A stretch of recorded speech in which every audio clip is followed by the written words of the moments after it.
اب یہ نسخہ ہے روحانی لے کے جانا، اور روحانی نسخہ مادی کاغذ پہ نہیں لکھا جاتا، دل پہ لکھا جاتا ہے۔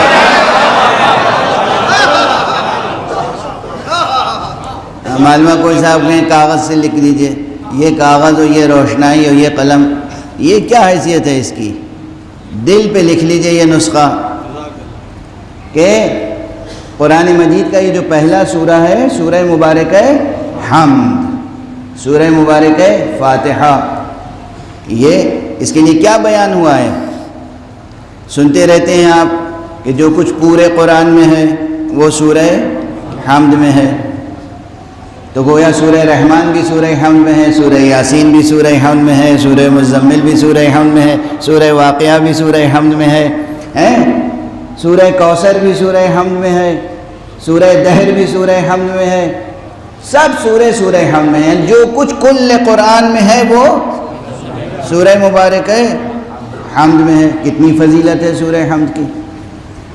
اور اسی اعتبار سے اب ایک لحاظ سے اور غور کیجئے، یہ تو میرا جملہ بہت مشہور ہے لیکن پھر بھی دہراتا رہتا ہوں، چونکہ ہم میں سے ہر شخص کسی نہ کسی بیماری میں، کسی نہ کسی مرض میں مبتلا رہتا ہے۔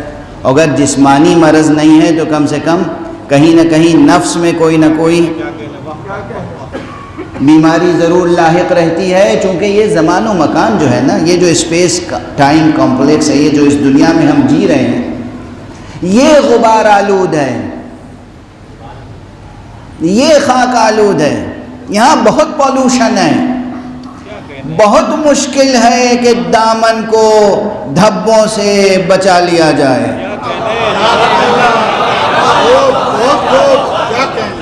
اور ہنر یہی ہے راستہ چلنے کا۔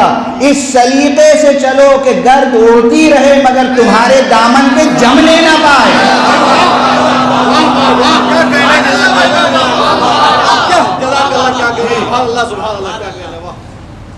انسان کی رفتار اس کے شایان شان ہونی چاہیے نا۔ انسان کی رفتار، انسان سب سے بلند ہے نہیں ہے؟ چوپایوں سے بلند ہے؟ زمین پر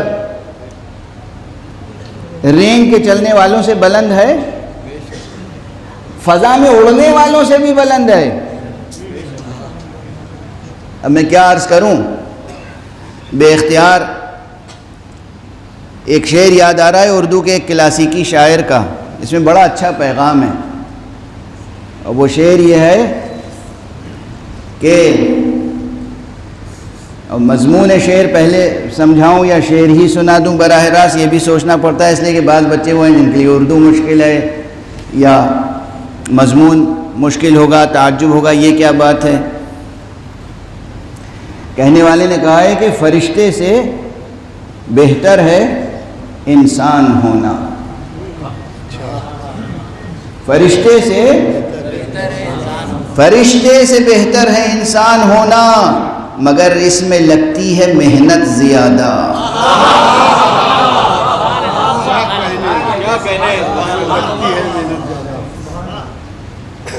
فرشتے سے بہتر ہے انسان ہونا، مگر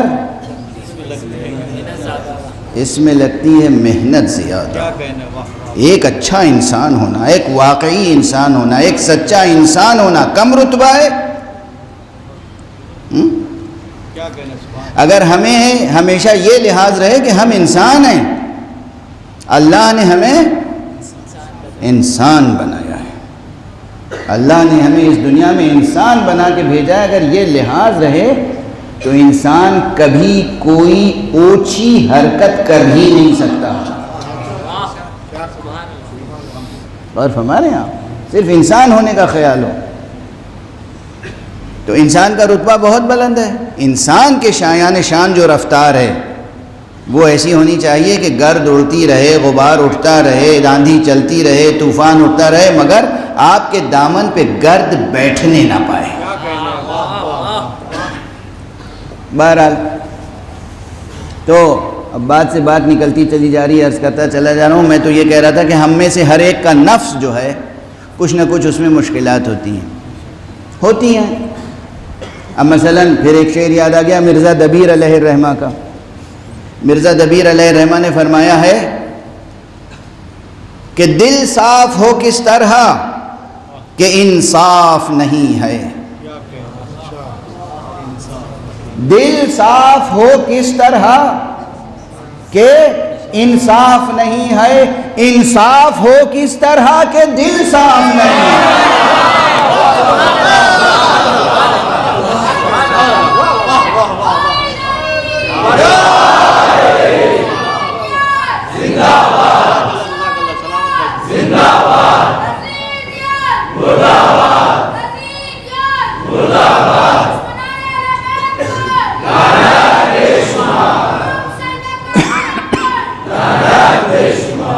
تو اب کچھ نہ کچھ ہر ایک کے ساتھ پریشانی ہوتی ہے، آپس میں دو بھائیوں کے درمیان تقدر خاطر ہوتا ہے، کبھی والدین اور اولاد کے درمیان تقدر خاطر ہو جاتا ہے،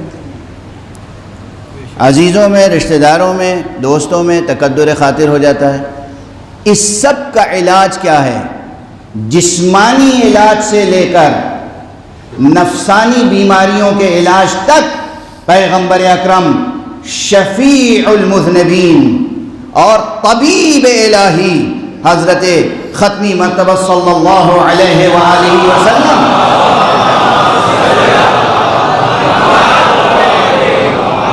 نے ارشاد فرمایا ہے کہ یہ سورہ حمد، سورہ فاتحہ، سورہ شفا ہے۔ یہ ہمارے جوان، بچے، بوڑھے، بزرگ، ہماری مائیں، بہنیں، خواتین سب جہاں تک سن رہی ہیں، اسے یہ نسخہ دل پر لکھ لیں۔ کس نے کہا ہے؟ رسول پاک نے کہا ہے۔ کیا کہا ہے؟ سورہ حمد، سورہ فاتحہ، سورہ شفا۔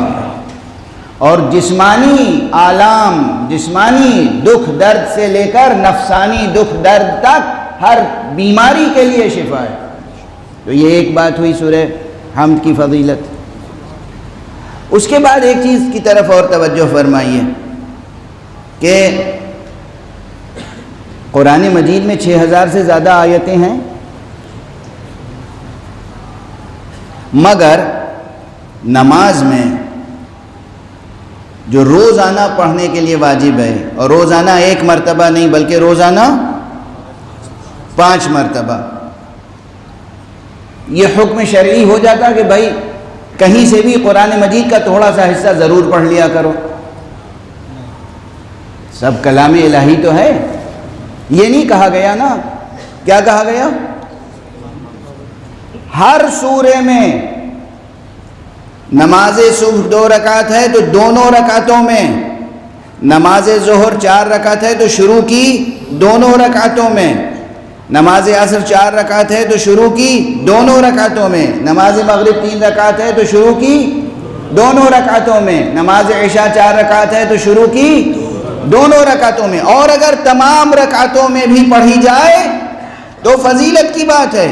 یعنی نماز کی ہر رکعت میں پورے قرآن میں سے بطور خاص سورہ مبارکہ فاتحہ، سورہ حمد کا پڑھنا واجب اور مستحب قرار دیا گیا۔ کس لیے؟ خود یہ بات بتانے کے لیے کافی ہے کہ کتنی اہمیت ہے اس سورے کی، کیا عظمت ہے اس سورے کی، کیا تاثیر ہے اس سورے کی، کیا نورانیت ہے اس سورے کی، اور ہمارے ہاں تو اس کی اپنی فضیلت ہے۔